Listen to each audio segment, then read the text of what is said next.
morning and welcome to the Wednesday, March 16th, Washington State Department of Health Media Briefing. I'm Nikki Ostergaard, your facilitator for this event. I'd like to welcome our panel for today. From the Washington State Department of Health, we have Dr. Umair A. Shah, Secretary of Health, Dr. Scott Lindquist, State Epidemiologist for Communicable Diseases, Lacy Fehrenbach, Deputy Secretary for Prevention and Health, and Michele Roberts, Assistant Secretary for Prevention and Health. To begin today's briefing, we'll open with remarks from Secretary Umair Shah. Thank you, Nikki. Can you hear me okay? We can hear you. Great, thank you. I want to start again, as we always do, just by thanking all of our media partners for being here today. I did want to also thank all those who have reached out to me and my family during this difficult time. I want to particularly thank our Department of Health team here for being there throughout this challenging time. As you may be aware, I lost my mother less than a week ago. She was with a spirit like no other who taught the importance of compassion, love, and doing for others. She had a hemorrhagic stroke 30 years ago and came home in March of 1992, and she has lived with us all these decades. I learned so much as a healthcare provider, as a physician, as a son by taking care of her and my late father. Though in a wheelchair, she lived life and traveled the world, inspired so many in the community, and we miss her. Taking care of her was not easy, as you can imagine. Being an advocate for someone you love despite all the odds is very difficult. And I want to send a message to our Washington community members who too have taken care of their family members, their loved ones during this very difficult time. I know how it feels because I have just done that myself and have been doing that for a long time coming here. It's not easy. It certainly takes a village of family and friends and loved ones and coworkers who step up. And every single day, I know how difficult that has been and how difficult that continues to be. I also want to thank our healthcare providers, whether in Ohio or Texas or here in Washington, for just being what they do, the incredible spirit of being able to care for people and heal them despite all the odds. Doctors, nurses, and I particularly want to thank Barbara and Teresa, who took care of my mom with joy and compassion at the very end. Therapists, care aides, technicians, nutritionists, and everyone else involved. It takes a true village, as I said, to take care of somebody. And I just want to thank all of them, all of our healthcare providers who do something every single day for our loved ones, regardless of what it is that they're going through. Again, I want to thank all of you for your words of encouragement and support throughout Washington. It has meant so much to me individually, but also to my family collectively. I understand that as we're making our transition out of response and recovery here in Washington, our attention is shifting to other public health issues across the state. We're also monitoring and seeing what's happening across the country and across the globe.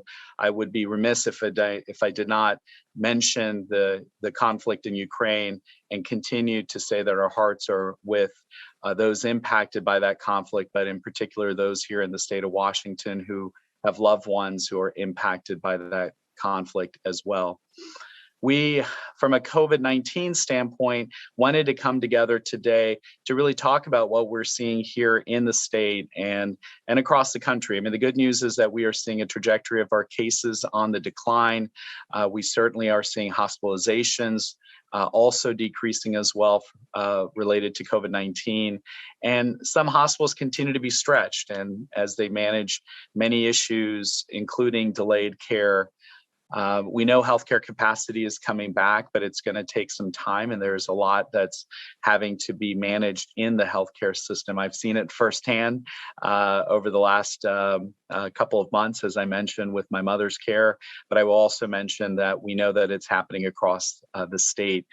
We're also seeing the slowing pace of the pandemic, and I know that reflects, as you all know, the rapid recovery that we are hoping to see over time. here in the state of Washington and across the country. That means that, as you know, on March 11th, ending March 11th, we had the statewide mask requirements that went away. Now, you certainly have the potential for mask policies in local health jurisdictions, individual businesses. We want to continue to make sure that people respect those who choose to wear masks, and certainly respect the rules or the policies or the protocols that businesses or communities may put in place. Do everything you can. I will tell you, as I was dropping off my daughter this morning to school, it was also, good for me to see that there were some kids who had made a decision with their parents not to wear a mask, and there were other kids who had made a decision with their parents to wear a mask. Regardless, respecting the decision is really what we would ask all of you to do. So I've just given an overall overview that things are better, and we're glad to see that in the state of Washington. What I'm going to do now is to turn over to Dr. Lindquist, who's going to provide the epi update, and then Michele will provide a vaccine update. And then I will join Lacy Fehrenbach. Lacy and I are going to talk about the WA Forward plan, the plan for Washington.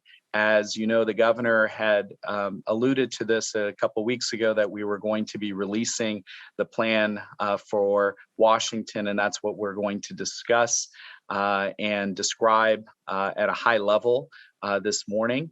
And so Lacy and I will come back and do that after Scott and Michele complete their remarks. So with that, Scott, I will turn it over to you. Great, thanks. Thanks for those positive comments. Very much in the spirit of your mom. Appreciate it. So one thing I want to talk about is what the cases look like here in Washington. So when we look at the epi curve for Washington State, we'll see, so if you could put up that first slide. Yep, you can see here the many waves we've had since the beginning. The more the wave shows big impact, like this last wave or the sixth wave, the smaller it makes the previous waves. I have to remind you, this very first wave, way back in winter of 2020, felt huge. That was a huge wave. It looks tiny on here. I don't want to underestimate that. That was a pretty big wave. Second wave large, third wave even larger, fourth wave, fifth wave, where we got to know new variants. And then this sixth massive wave, you can see this was a very infectious variant, Omicron. And we have brought these levels down in Washington State, lower than some of previous waves. So this is all what Dr. Shah is talking about. It's all very positive. And put this in the context of what we are hearing internationally, where they're having a surge in cases again in Europe. About half of all countries in Europe are having an increase in cases. We are not seeing that here in the United States. We're not seeing that here in Washington, but this is the kind of data that we're looking at very carefully. And then when we look at our hospitalizations, that usually follows our case counts. And indeed, we're seeing the same pattern here, wave 1, 2, 3, 4, 5, and then this very large wave number 6. Now, it wasn't due to the fact that more hospitalizations occurred with this variant Omicron. It was just the sheer number of cases was so high that the sheer number, even if it was lower for hospitalizations, was going to rise too. And again, you can see that our hospitalization rates are down, well below where they were at this peak, but certainly in the era of some of these previous waves. So this is all very promising information. Now, death cases tend to follow by about 3 weeks the actual trajectory of cases and hospitalizations. And again, even though this was not the most deadly variant, because of the sheer number, we did see an increase in a spike in deaths, as you can see in this wave. But again, coming down in those numbers, and the gray bars here to the right are incomplete data, but has all the indications that our deaths are decreasing. Now, one of the obvious things as we're watching Europe and parts of Asia go through an increase in cases again, is this a new variant? And the quick answer to that is our variant analysis this week showed that we have no new variants. We do have this subvariant BA2, which is the Omicron variant, essentially. It's a sub of that, but our numbers and our percent of that subvariant remain less than 7%. So we are remaining very low in our subvariant. It is not becoming the dominant force, and it is certainly not driving an increase in cases. So with that, I turn it back to you and to Michele Roberts for vaccine updates. Thanks, Scott. Michele? Thanks, and good morning, everybody. I'm Michele Roberts, and I lead the state's COVID-19 vaccine planning and implementation. So I'm just going to give a few quick updates on where we're at with our vaccination efforts as they continue across the state. So first slide. We've given out more than 13 million doses of COVID vaccine to more than 5.8 million people. Vaccination is continuing every day across the state, even though it's at a slower pace. Every day, so next slide, please. Every day, more and more people are protecting themselves by getting a booster dose of vaccine. We've given out nearly 2.7 million booster doses, which means nearly 60% of the population who is eligible for a booster dose is up to date on their COVID-19 vaccines. As a reminder, next slide, everyone aged 12 and older should receive a booster dose at least 5 months after their second dose of Pfizer or Moderna, or 2 months after getting the single shot of the Johnson & Johnson vaccine. It is incredibly important for everybody to stay up to date on their COVID-19 vaccinations. This is our ongoing best protection against serious side effects of the COVID-19 vaccine. So there still is some people who are eligible out there in our state, and we encourage you to get in now to get vaccinated. You can take the slides down now, and we'll come back to this one. For some, we also want to share that a fourth dose could be on the horizon. Yesterday, Pfizer and BioNTech asked the FDA for emergency use authorization of an additional booster dose of its mRNA vaccine for adults 65 and older. That population continues to be the ones at highest risk of severe side effects and death from COVID-19. According to the vaccine manufacturer, the additional booster dose could curb infections and serious illnesses in this high-risk age group. The submission is based on 2 real-world data sets from Israel, analyzed when the Omicron variant was widely circulating. We know COVID-19 vaccines offer powerful protection against severe illness, hospitalization, and death, and that boosters extend that protection. This submission to the FDA by the manufacturer is just the first step. There are several steps still ahead, including review from the FDA, CDC, and the Western State Scientific Review Work Group. We will continue to follow their guidance and recommendations, and we'll update you as soon as we have additional information to share. So last slide now. And I just want to close by reminding everybody, getting vaccinated and staying up to date on your vaccines continues to be the best protection for yourself and those around you from COVID-19. To find vaccine locations near you, visit the state's vaccine locator website or the federal site at vaccines.gov. If you have questions or need help making an appointment, we're here to assist you. You can call the state's COVID-19 hotline at 833-VAX-HELP. Thank you. Thanks, Michele. Really appreciate both you and Scott being here with us for all these months. And it really has been a journey of a year and 3+ months, 15 plus months here on this vaccination road. So thank you so much for your leadership, and congratulations on your new permanent position. So congratulations, Michele. So as I mentioned, Lacy and I are going to now talk about the WA Forward plan. I'm pleased to announce that Department of Health is going to be releasing our WA Forward plan, and we will be providing this out by tomorrow. So I just want to make sure that our media partners are aware that this is going to be in your hands by tomorrow. As we have discussed, things have improved in our state, and it is absolutely a time to move forward.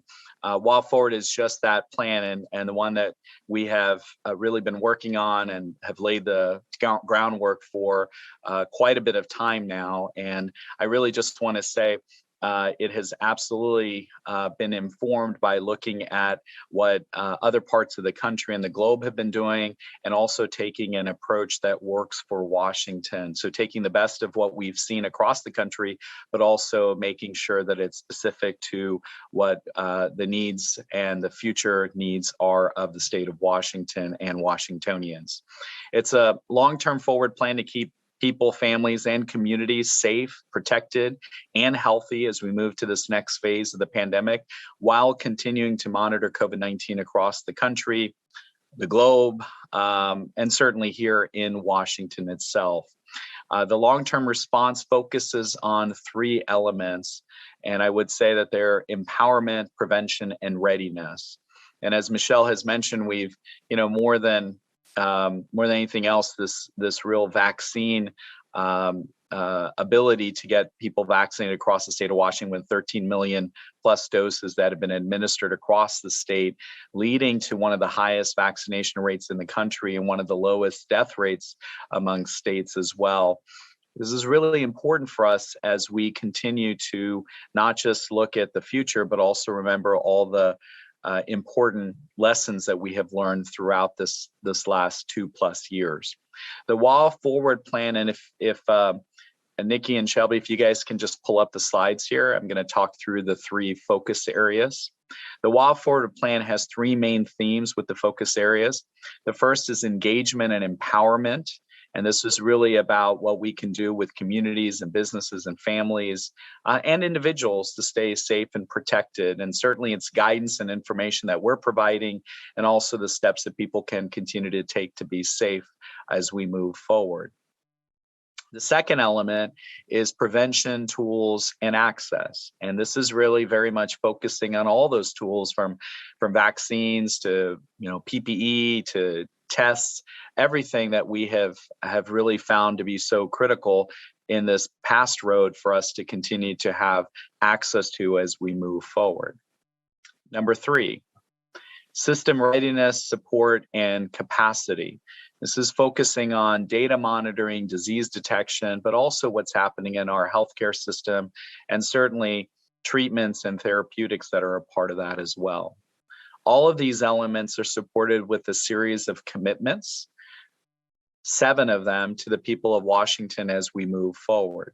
What we will be doing behind the scenes to assure the health and protection and well-being of communities and individuals and the people that are within those communities.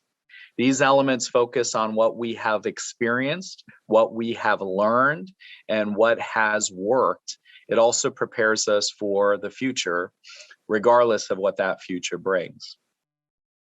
I want to thank the governor for his leadership. I want to thank his team for always being supportive of our Department of Health team. I want to thank our partners at state agencies across the state, our local partners who have been there, and certainly I want to thank them for their input and support. I also would be remiss if I did not thank our Department of Health team for their efforts in putting this plan together. This has not been an easy plan to put together, a lot of moving pieces, a lot of elements to this plan, but we do believe that this is going to be very important for the road ahead. Most importantly, I want to thank Washingtonians for continuing to be on this road together. This is truly about hope, healing, and the horizon ahead. Obviously, the forward plan can be adjusted as needed, but these areas of focus, as we have laid them out, will carry us through the next several months. The forward plan will also help guide us into, as we've all talked about, coexisting safely with COVID-19 for the foreseeable future. So I've given a very high-level look at the plan, very high-level look at the 3 elements of the plan, and certainly the sub elements of this plan is absolutely critical as well. So let me now turn it to Lacy, who's going to talk both again about the high level elements, but also some specifics to those, and then may have some additional messages as well on the road ahead. So with that, Lacy, I'll turn it to you. Thank you, Dr. Shah. Good morning, everyone. Thanks for being here. I am going to share a little bit more detail about each of those 3 priority areas and what our plans are for the next several months. I'm going to start with engagement, education, and empowerment. Our main priority at the Department of Health continues to be ensuring the health and safety of everyone across the state of Washington. This plan is a plan for individuals, it's a plan for families, it's a plan for communities, it's a plan for Washington. Where we have been successful as a state in navigating this pandemic, it has been because we have all come together for the common goal of protecting health, the health of our families and the health of our neighbors. As we go forward, we'll be focusing on healing, building resilience and connection, and staying safer while COVID remains with us, as you heard Secretary Shah mention. DOH will be monitoring the science and providing people and organizations across the state with the latest health information, guidance, and resources so that individuals, school leaders, child cares, and early learning centers, businesses, and community leaders can take measures to protect themselves, their households, their communities, and help us go forward together. The second area is prevention through vaccines, testing, and masks. Vaccines remain the most powerful tool available to us to prevent serious illness, hospitalization, and death from COVID-19. Our goal will remain to be making vaccines widely available, whether that's the primary series or booster, and accessible to all Washingtonians, no matter where they live or who they are. We have a particular focus on closing our equity gaps through initiatives like caravans. In just less than a year, DOH has supported more than 700 community-led caravan vaccination events, most of these in areas of the state that have high social vulnerability and risk for COVID-19. We will maintain the capacity to give out about 30,000 doses of COVID-19 vaccine daily, and we could surge to double that amount within about a week if needed. Vaccines are very readily available across the state today. Please get vaccinated if you haven't already done so. Testing is another key public health tool and a critical component of our path forward. We've already distributed more than 8 million at-home tests, and we're continuing this work and expanding access through efforts like the Say Yes COVID Test program. You can order tests today if you'd like, up to 2 kits per household per month, and we will continue distributing tests through partners in local public health, tribes, schools, and other organizations trusted by the community so that people have access to testing when they need it. We'll also ensure access to diagnostic testing for people who need that and to facilitate access to treatment for COVID-19. Masks remain an effective way to protect yourselves and others from COVID-19, as well as other respiratory viruses. And even though masks are no longer required by the state, we still recommend them as an additional layer of safety. If you or your family need to wear a mask due to a health issue, or you just choose to keep masking, we encourage you to do so. And we ask all Washingtonians to be kind to others who practice this additional safety precaution, whether that is continually or in certain situations or when disease is high. DOH will be ready to provide appropriate PPE. We have on hand 7.5 million high quality masks available for distribution to local governments, healthcare, frontline workers in higher risk settings, schools, and the public. And that is, that is specifically, should there be an emergent need, a supply chain shortage, or both. And then the third area is system readiness. This is about being vigilant and prepared for the next curveball that COVID-19 may throw us. We will continue to monitor all necessary data and use tools to detect any change in conditions that signals a need for a different level or a different type of response. This includes our continued disease detection, things like monitoring COVID-19 cases, hospitalizations, and deaths, like you heard Dr. Lindquist talk about, as well as genomic sequencing and the use of wastewater surveillance to gauge how ongoing transmission is going and what trends we're seeing. We will continue our partnership with the Washington Medical Coordination Center and our state's healthcare coalitions to address health system capacity and ensure balancing across the state so that everyone has access to quality healthcare. We'll also support health system capacity through workforce resiliency efforts and providing critical medical supplies such as ventilators and hospital beds when needed, as well as maintaining an on-hand supply of personal protective equipment for healthcare workers. The third area is treatment and therapeutics. These are also key to preventing severe disease and protecting our healthcare system. And DOH will work to ensure equitable access to therapeutics like antivirals and monoclonal antibodies, with a particular focus on geographic areas and groups that have higher disease burden and reduced access to care. It is really difficult to know when COVID-19 will become endemic or when the pandemic will truly end. However, we do have the knowledge about how to protect ourselves, our communities, and our state from COVID-19. We encourage the community to use all the prevention measures that we've used over the past 2 years and we know work. Hand washing, masking, vaccination, distancing, testing, and staying home when you're sick. Again, a quick reminder that tests remain available at the Say Yes COVID Home Test.org portal. And if you test positive and need supports, you can call our COVID hotline to access Care Connects. The number is 1-800-525-0127, then press pound. If you need language access, we have language assistance available on that hotline. The Department of Health is committed to following a path of recovery that empowers people, organizations, and businesses to work together to protect each other. Together, we'll keep our loved ones healthier, our schools and childcares open, our economy strong, our communities resilient, and our state going forward. Back to you, Nikki. Thank you, Deputy Secretary Fehrenbach. This brings us to the Q&A segment of today's briefing. First up, we have Ariel with the spokesman review. Ariel, go ahead. Thank you. I have 2 questions this morning. First, what we know currently about immunity and reinfection when it comes to Omicron, as well as the Ba2 strain of that variant. And then what COVID services, if any, like testing or other strategies that DOH has been using, are at risk of not continuing if federal funding runs out or is not re-upped? Thank you. Thanks, Ariel. I'm going to turn both of those questions over to both Dr. Lindquist and Lacy, but I did want to just add one additional piece to your second question, which is we are absolutely working with our federal partners and monitoring what's happening at the federal level. And you're absolutely right that a lot of our funding from the federal government has also been able to sustain what we have done in the state of Washington. And certainly we've brought state resources to the table as well, but the federal funding is absolutely critical to the work ahead. So we do want to continue to advocate for those federal resources to the state of Washington. And that is something that we are going to continue to do as we move forward. So with that, let me turn it to Scott and Lacy. Thanks.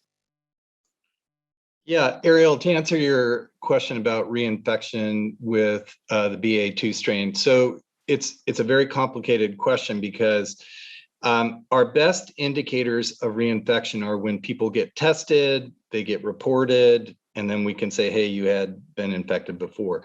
A lot of people are getting these new strains, which are very mild, don't even know they have it, or they're getting tested with home tests. So we're underestimating the reinfection rate, no question. But some of the studies that I've done show there is significant protection with the Omicron variant and its subvariant BA2. So because they're essentially the same Omicrons, just a variant, subvariant. So it looks promising. I think we're underestimating our reinfection rate because a lot of people don't know they have it or they're testing with home tests. So it is clearly showing a decline. So whether the reinfection rate is higher than what we are seeing, it is definitely not affecting the case rates. We are seeing a decrease. And Lacy, I'd turn the second question over to you. Yeah, thanks for the question, Ariel. So, Dr. Shah mentioned we definitely want Congress to come together and recognize that the pandemic is not over and that we do need to fund ongoing response efforts, both to keep, our state going forward and our nation going forward, and also to help the rest of the globe, because the pandemic does not end until we protect people across the world, really. In terms of immediate impacts to Washington State, the big issue that you're hearing reported is that the White House would not, the administration would not, they would run out of funding to purchase some of the things that they then supply to states and we allocate out. So boosters potentially, monoclonal antibodies and antiviral therapeutics, so treatment, and those types of supplies would become potentially more scarce and not funded by the federal government. Those supplies come to us and then we allocate them out or distribute them or administer them. That is super concerning from a public health perspective.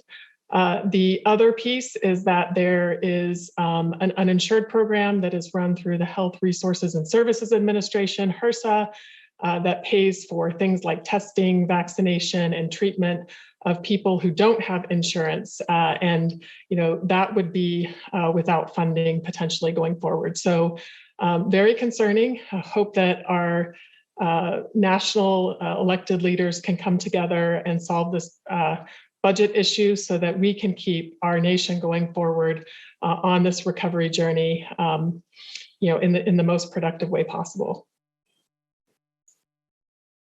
Our next question comes from Kate with KUOW. Go ahead, Kate. Hi, thanks so much for taking the time today, everyone. And Dr. Shah, condolences on the passing of your mum. Just wondered if you could give us a little bit more of a look at this forward plan. I think for folks hearing the high level and even a little bit of detail that you provided about what that's going to look like it's tough to imagine. So could you give us just an example of how things might look different or what things might look like kind of on the ground as we move into this next phase and how that's going to be different from the current approach and what that looks like now? Yeah, thank you, Kate, and thank you for your kind words. I will tag team this with Lacy.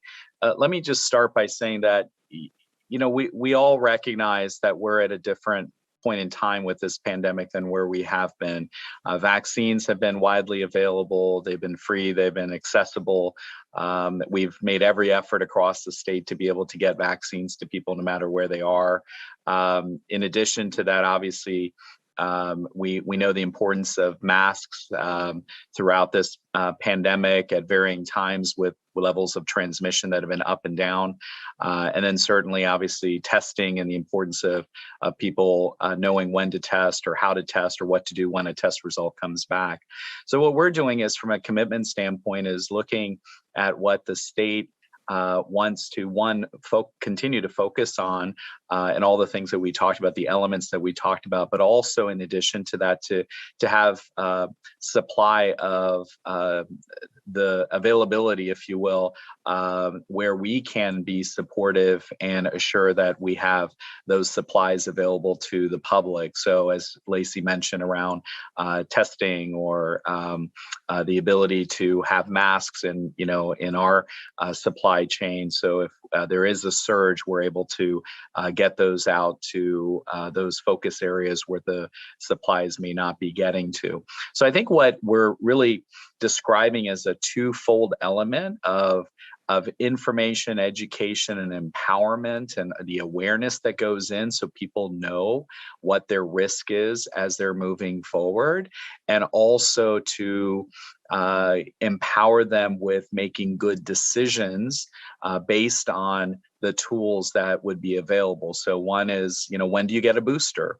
Number two would be, when do you get tested? Number three would be, when do you wear a mask? Those kinds of things as we move forward. So on the ground, what it would really be is dependent on what's happening in terms of community transmission in a particular community, not as much what's happening statewide, but in a particular community, and really looking at that particular community and also the particular setting or the risk that that individual has from a standpoint of maybe they're themselves with a chronic health condition, maybe they have a loved one with a chronic health condition, maybe they're in a facility where it's a congregate setting, for example, a long-term care facility or a nursing home.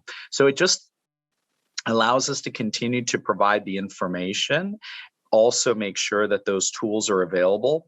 Where the tools are available in the private sector and places where people can access, absolutely. But when it gets to a point where, from a safety net standpoint, that we have to do something ourselves as a state, we move forward to be able to at least have that in our back pocket. And then the final thing is really just for us, as Dr. Lindquist described, is for us to monitor what's happening across other settings, from a variants of concern setting, from all the surveillance activities that would be needed from a disease detection standpoint. And Lacy mentioned newer tools for that. But for everything that we're doing behind the scenes with our public health partners and our other system partners, so that we're ready, we're watching, we're monitoring, and the public can move forward with their activities while they're also being safe with those activities, and keeping in mind that you can do both, that you can be enjoying life and doing the things that we all want to do, but also to be mindful that there is some risk in some of those activities, and we just want to have people be careful and employ those tools when necessary. So I hope that helps a bit, Kate, and I'll turn it to Lacy for anything that I may have left out. Thanks, Dr. Shah. I don't think you left anything out. I can just give maybe a couple of examples, where we are in a different phase of the pandemic, and that is largely because of the level of vaccination we have, very recent acquired immunity from that huge surge of Omicron that you saw Dr. Lindquist talk about, or heard Dr. Lindquist talk about. And so on things like vaccination and testing, for example, we're thinking about what is the sort of baseline level of capacity we think we need to maintain for the next several months, but also how do we be ready for scaling up capacity? And there can be different reasons you scale up capacity in vaccines. So a new group becomes eligible for vaccine, or a fourth dose is recommended for certain populations potentially.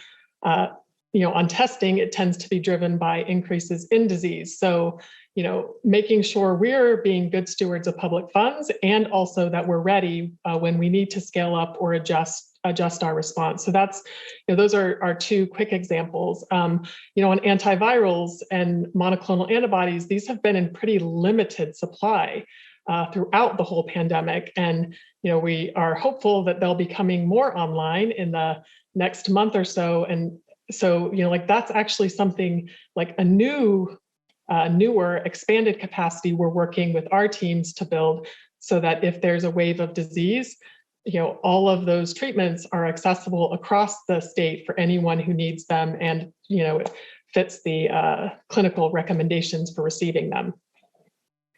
Yeah, and Lacy, let me just add one additional thing. We have gone through a tremendous amount of efforts in the state, and I mean the entirety of the state, both at the state level and across our local partners, to have one of the lowest death rates in the country.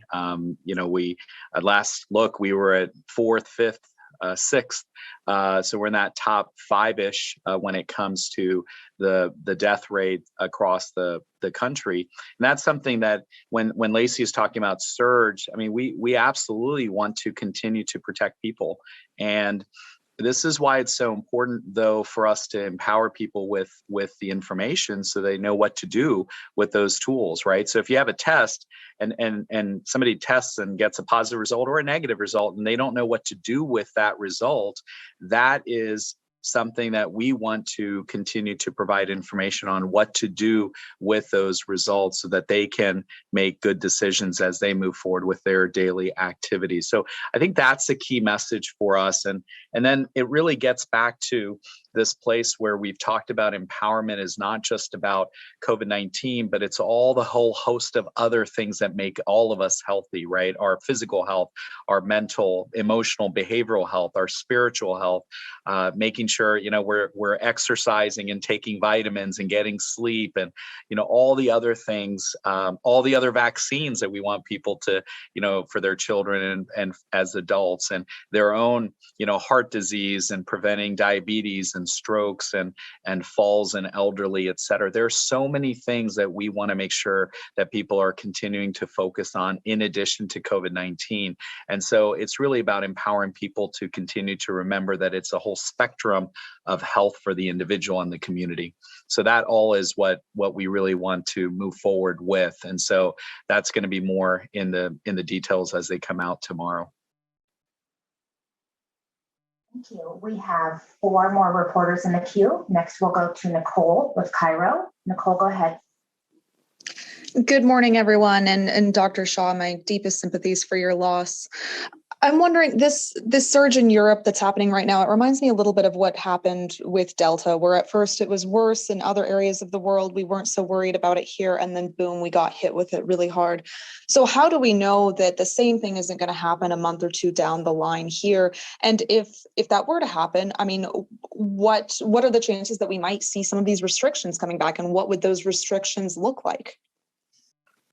Thank you, Nicole, first of all, for your kind words. I am going to turn this one over to Dr. Lindquist. I will say that, one of the things that Michele and Lacy and Scott and I have talked about is the fact that we are more vaccinated today than we were even during the Delta surge. And so certainly protection is something we want to continue to emphasize to our community members, those who have not gotten their primary vaccines, those who have gotten it but are now eligible for boosters, just to make sure, especially if you have those chronic health conditions and or you're at an older age, we want to make sure that you are protecting yourselves and your loved ones. So I think that's an important piece of this. But Scott, let me turn it to you if you want to talk a little bit about what we're seeing in Europe and across the globe and how that may impact us here in Washington moving forward.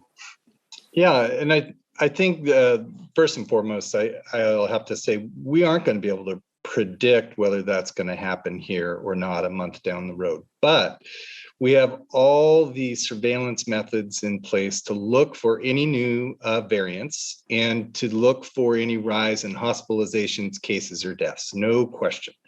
About half of the countries in Europe are seeing this increase. A variety of different population epidemiology for these countries, like vaccination rates, like variant percentages. What they are not seeing is a new variant, okay?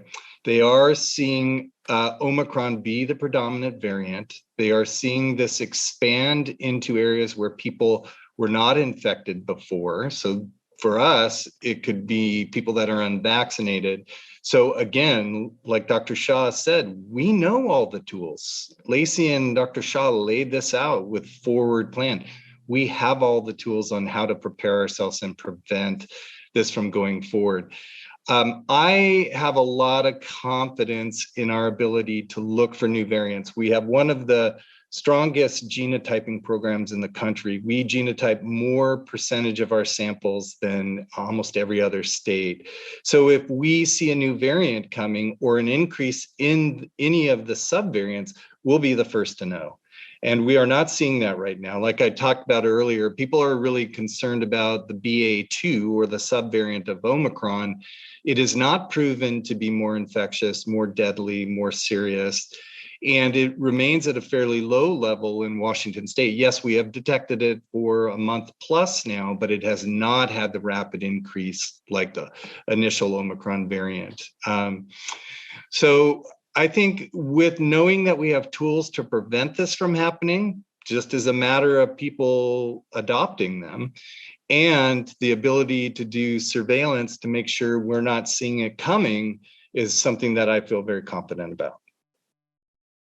Scott, if I could just remind Nicole that, and I may have the dates a little bit off, but it was about 7 or 8 days from the time that South Africa and Botswana had identified Omicron that we had identified in the state of Washington through the genome sequencing, the Omicron variant in the state of Washington. And that's an example and a testament, honestly, to the sophisticated genotyping that we have here in the state of Washington. And so while a lot of states were trying to ramp up, Scott and his team were already on it, and they were confident that they were going to be able to detect. And within a week, that's exactly what happened. So I do want to just remind Nicole that this is not a theoretical. This is really truly that we have baseline capabilities that are behind the scenes, and then we ramp them up when we start to see a need to do so. And that's what we did with Omicron. So that should give confidence to our community members as well. Question is from Keith with Como. Keith, go ahead. Thank you, and also express condolences, Dr. Shah. I took care. My mother-in-law had a stroke for many, many years before she passed on. She was in a wheelchair as well, so I understand the challenge. For Dr. Lindquist, the question that Nicole had also said, is there a chance that we're going to have to ramp up with restrictions, masks going on, and that kind of thing? If this, you're not calling it a new variant, but the BA.2, is that a possibility? And for Dr. Shah, is the governor's emergency order necessary to stay in place in order to continue to be eligible for the federal funding? Thank you, Keith. Let me answer that second one first, and then Lacy may have another additional comment there, and then we'll turn it to Scott for your first question. And again, thank you for your condolences. I would say that we are in active discussions and monitoring what's happening when it comes to the FEMA funding and the reimbursement eligibility. And I think that is what is so complicated about this, that many of the funding that is allowing for us to continue our efforts, which I think all of us would agree in our state, we want to continue to be able to protect people, that those efforts are very much about being able to manage within the guidelines or the parameters that the federal government has put out there. And so one of those considerations for the governor's emergency proclamation or emergency orders is very much about making sure that we have access to the funding so we can continue to be able to move forward. One of the big things, Keith, to remember is that we are at this inflection point right now where, yes, things have improved, but what you don't want to do is to have things improve and then you pull off those very measures and those very protocols and those very efforts that have actually gotten us here. And so if you completely pull them off immediately, what happens is that you get a potential rebound, and we do not want to see that. We have gone through way too much efforts in our state, all of us collectively, and we do not want to go backwards. So we want to be very careful. We want to be very methodical. We want to be very, very much reasoned when it comes to how do we look at the road ahead. So that's why the federal funding is so critical to the work that we're doing in our state. And obviously that is also sustaining a lot of those efforts in the public health and healthcare sector as well. So Scott, before you answer, let me just make sure Lacy doesn't have anything she wants to add to that. I think you covered it. Thanks. Good. Okay. All right. Scott.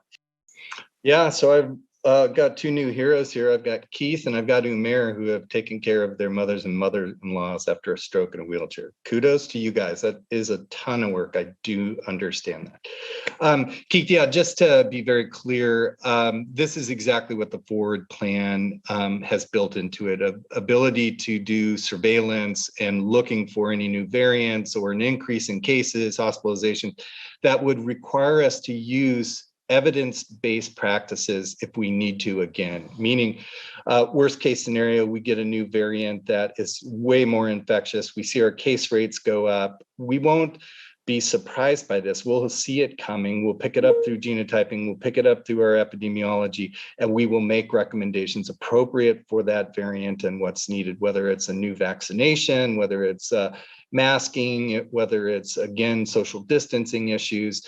That is all part of the plan going forward, that we have to be nimble enough to actually follow the epi very carefully and not base these decisions on opinions, but base it on facts and science and what we observe. Our next question comes from Elise with the Seattle Times. Elise, go ahead.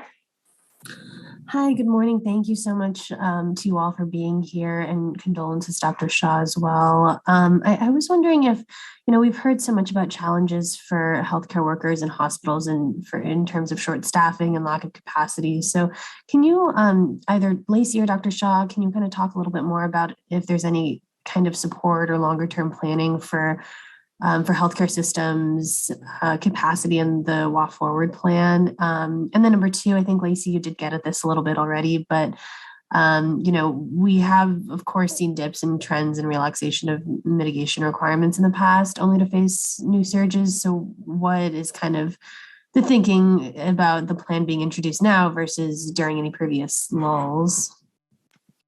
Yeah, Elise, thank you. And thank you for your words. And I will tag team this with both Lacy and honestly, Scott, from a healthcare provider standpoint. I will say that what I've noted over the last few months with my own mother's care is that the healthcare system is both stretched, but it's also resilient. And there are two things that we are simultaneously happening, and that's really hard sometimes for people who are not in the healthcare system to recognize that. On the one hand, it is stretched; it's very difficult, and those very people that are in the healthcare system who are either leading it and or supporting the clinical care that's occurring are very much stretched, and it has been challenging. But at the same time, they're amazingly resilient. And I will tell you, even talking to the nurses on the very day that my mother passed, or the very night that my mother passed, I will tell you that they had just an incredible resilience and this ability to I'm not sure if the word is compartmentalize, but they were able to compartmentalize or catalog or somehow demarcate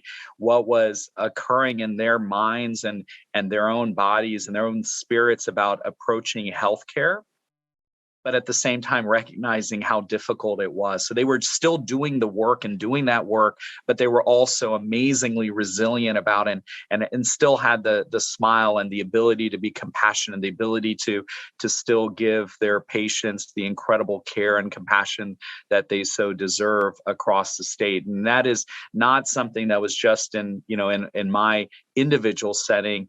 Lacy and Scott and all of us, Michele, all of us have gone across the state, and we have visited with our healthcare systems, from, Western Washington to Eastern Washington, to, areas in between, large jurisdictions, small jurisdictions, large hospital systems, small hospital systems, private hospitals, public hospitals. I mean, we have looked at we've been everywhere to really provide that support. And what we have been just amazed by is the fact that there have been newer strategies that the healthcare system has had to employ, whether it's traveling nurses or whether it's, a new way of providing care or therapeutics, a new way of managing loads in emergency departments. But they have done it. And they are amazing when it comes to being able to do that. And so I just want to make sure that we recognize that there are simultaneously two things happening: a stretched and a strained system, and also resilience to the very people who are in that system. Now, moving forward, we want to do what we can to monitor and work with our healthcare partners. And we obviously know from a hospital association standpoint, WSHA, the Washington State Hospital Association, has been very much instrumental, as have been other coalitions and the Washington Medical Coordination Center, all sorts of different groups of collectives of healthcare entities coming together. And we want to continue to partner and work with them. So I don't know if there's a specific, here's X or Y or Z that we're going to be doing, but it's continuing to really recognize the importance of those efforts. And that's why getting back to that earlier question about funding and the federal support is so important, because we want to continue to sustain those efforts as we start to move into a new direction here with the pandemic. So Lacy, I'll turn to you. Yeah, a couple of quick additions. One, we have throughout the pandemic and in surges and continue to support a volunteer system for healthcare workers that matches people willing to volunteer. Well, they can also be hired, I want to be clear, but willing to come online either back from retirement or even from another state. So we will continue to do that. And to the earlier question about a state of emergency, our ability to do reciprocity with licensing in some cases, and the necessary onboarding of those healthcare workers is protected by the state of emergency. So that is another reason we want to keep that in place. We also you might recall that during Delta, we brought on a GSA contract for a number of healthcare staff that ended up supporting, dozens of hospitals and healthcare facilities across the state. Many of those hospitals and facilities have now formed direct contracts with some of those entities. So to help with their staffing challenges, as Dr. Shah mentioned, we're regularly working with the Washington Medical Coordination Center and our healthcare coalitions to really balance the system. And we do that for COVID, and we do it for other reasons as well. So that work would continue. And then to your timing question, Elise, like why now?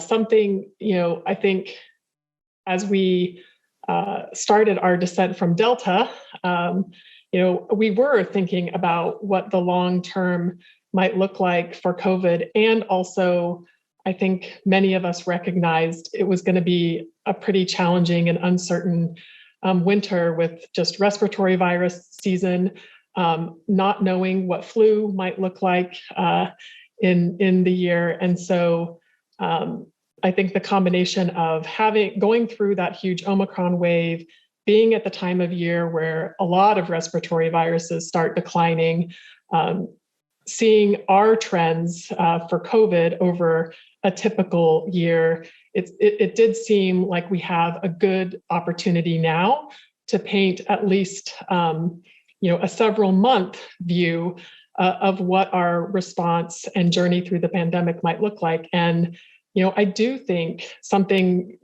we've talked a lot about being ready for the next wave.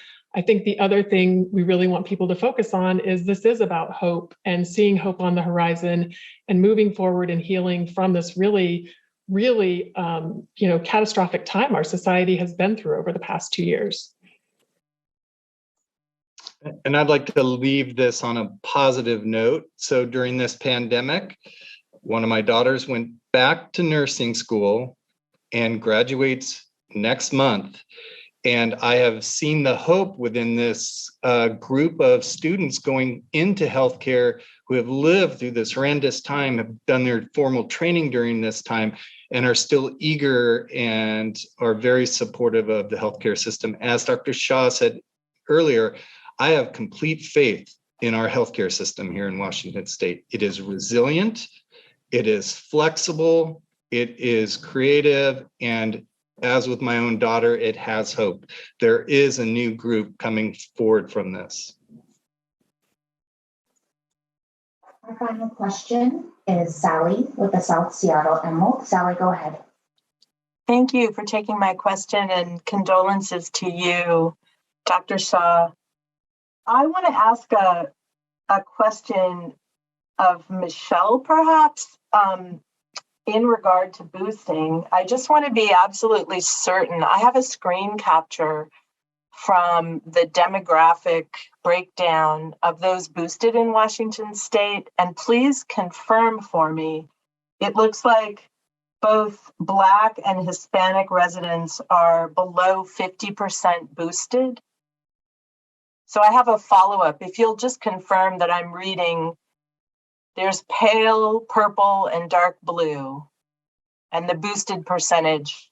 Yeah, Sally, we'd love to look at that data together with you. I think let's look at that together offline, and we can make sure we're interpreting what's on the dashboard correctly together. So, but you're right, we do have race ethnicity data for booster doses on the website, and there is differences and yeah, below half. So if I'm standing in a classroom that's majority Black or majority Hispanic, the protections and hope that we've just been talking about really don't exist in terms of the immunity that I can expect for the rest of the people in that room. Yeah, well, you're raising a really great point, Sally. That's super important. When we talk about our high levels of vaccination, they're not equal across the state. Geographically, they're not equal among different populations or among different age groups. So there are areas that have higher vaccination rates and areas that have lower vaccination rates. So this raises a couple of things. And those areas and those gaps are present in all communities across the state. So in fact, in some of the geographic data, it's pretty concerning when you're looking at it at a county level. The gap between our counties with the highest rates to our counties with the lowest rates is 50%. So that's really significant.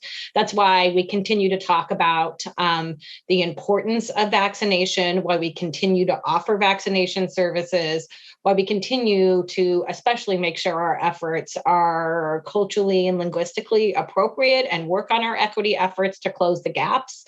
Lacy mentioned you'll see that in our forward plan, and why we're continuing to work with community partners, fund community partners to do outreach and education within as a trusted messenger within their communities, and why we offer services like the caravan to come into communities. But you're absolutely right. Everybody's individual risk is going to be kind of factored in about what settings you're at and what may the immunization rates be within your setting.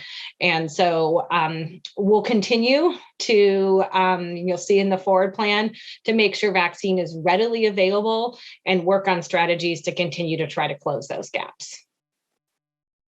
Thank you to all of our media partners. If you have follow-up questions, please do reach out to us at doh-pio@doh.wa.gov. This concludes the question and answer segment of our briefing, and now we'll go to Secretary Shah for closing remarks. Thank you, Nikki. I want to thank our communications team, as always, for their hard work behind the scenes. I also want to thank Dr. Lindquist, Michele, and Lacy for joining this morning. And I want to thank all of our media partners, as always, being there to provide good, accurate information to our community members. As I mentioned at the beginning, this is a very difficult time for those who have lost during this pandemic. And we have to continue to remember that this pandemic has not been without cost to everyone. And that means that we have to continue to keep our attention on keeping people safe and protected. That said, we're pleased to be releasing the WA Forward plan, and we do believe this is an opportunity for us to be looking at the future. What that future holds may be uncertain, but we know what's certain is that we are going to continue to protect Washingtonians. And so I just want to thank everybody for your continued efforts. And I also want to just remind everybody, again, to be respectful of the rules of the room, what the safety protocols that may be in your individual context, or as the last question that Sally asked, just the reminder of how important it is for people to also take those steps to protect themselves, their loved ones, and ultimately their communities. We will continue to go forward as a state, and WA Forward is an opportunity for us to do just that. And so please be well, please be safe, please be healthy, please protect yourselves and your loved ones. But most importantly, please remember that we're on this together, and together we will continue to move forward. So with that, Nikki, I will turn to you to close. Thank you, Dr. Shah. This concludes today's media availability. I'd like to thank our panelists for their time today and TBW for hosting today's live stream and archives of past briefings. Thank you to all, and take care.